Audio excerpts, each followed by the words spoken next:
Your next probate deal will cost you $15,000, not in commission and operational waste you can't see. And most real estate agents believe they're rejected by attorneys because of a lack of relationships.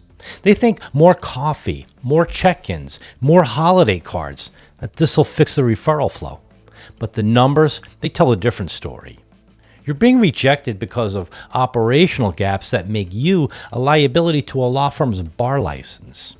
And you're not failing a personality test, you're failing a silent rejection of procedural fluency. This is an evaluation that starts the moment your name enters that firm's internal conversation. When an attorney looks at a file you touched, they're not asking, do I like this agent? They're asking, if I hand them another fiduciary file, does my risk go up or down? And if you don't understand how they answer that question, you'll keep losing referrals you thought you almost had. In this video, you're going to see where that $15,000 disappears and why attorneys experience it long before you feel it, and how to start closing that gap one operational decision at a time. Now let's pull that file apart. Let's look at the anatomy of that $15,000 loss. It starts with administrative friction. In a typical probate file, here's what happens. Chasing status updates between agents, heirs, and staff. 2.5 hours per month per active case. Reconciling unverified contractor bids and half-documented estimates. 4 hours per case. Correcting documentation gaps. Missing approvals, unclear instructions, incomplete records. 6.5 hours per case. That's 13 non-billable hours buried inside normal probate chaos. And at a modest blended rate of $350 an hour, that's $4,500 in pure firm waste for a single case. Across 3 or 4 probate matters a year, the operational leakage for that relationship alone pushes past $15,000. And that's only the time cost. The second component is equity leakage. When a property's handled with a standard residential mindset, 3 bids from whoever answers the phone, informal recommendations, no formal request for bids, RFB process, the estate pays for the sloppiness in net proceeds. A property that sells for $480,000 with informal contractor choices and no structured remediation plan might have sold for $510,000 with a disciplined vendor selection and documented scope. And that $30,000 difference, it doesn't show up on your commission check. It shows up in air frustration and attorney exposure when they're asked to defend why those decisions were made. Then there's the cost of legal risk. When an agent operates without a court-defensible audit trail, no clear chain of approvals, no locked record of bids, and no traceable communication, it doesn't just feel disorganized.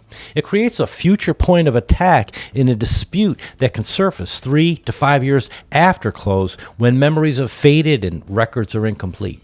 When you combine administrative friction, equity leakage, and legal risk, the $15,000 gap isn't an exaggerated headline. It's the predictable result of running fiduciary files with retail real estate habits. My name is Curtis McDaniel, and my background is not traditional real estate.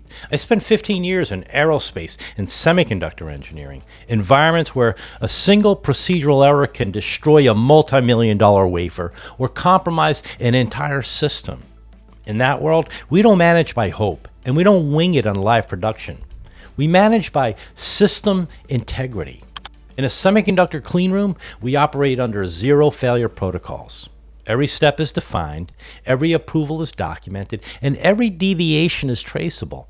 There's no, I thought someone else handled it, and there's no, we'll fix it later. Later is where the failure shows up. When I moved into the probate and legal operations world, I watched multi-million-dollar legal transactions managed with text message approvals, scattered spreadsheets, and undocumented decisions that no one could fully reconstruct 6 months later. It was the exact opposite of the manufacturing discipline I came from. And the legal industry does not need more agents who hustle.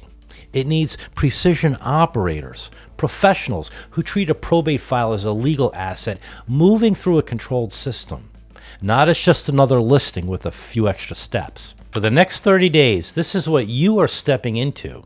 And this is only day one of a 30-day series designed to deconstruct the 4-phase architecture required to close that $15,000 gap. Think of this as your pre-flight briefing. Your first objective is not to memorize a script. Your first objective is to audit your mindset. Stop looking at a probate file as a listing opportunity. Start looking at it as a system that's currently bleeding value because no one's taking responsibility for operational precision. Right now, as you watch this, every file you touch is somewhere on a spectrum between documented and defensible and informal and vulnerable. Attorneys feel that difference long before you do. They see it in their calendars, in their non-billable hours, and in the level of anxiety they feel when your name is attached to a case. Tomorrow, day 2. The Fiduciary Firewall drops at 8 a.m. Pacific. You're going to see the 3 specific documentation gaps that trigger an attorney's silent rejection before you ever realize you were evaluated. You'll see exactly where the leakage starts and what it looks like from their side of the file. And if you're serious about closing that $15,000 gap, subscribe, turn on notifications, and stay with this series all the way through. If you want to see the full 4-phase framework and how the documentation systems work in practice, the operator briefing's linked below. Wheels up, 8 a.m. I'll see you in the briefing.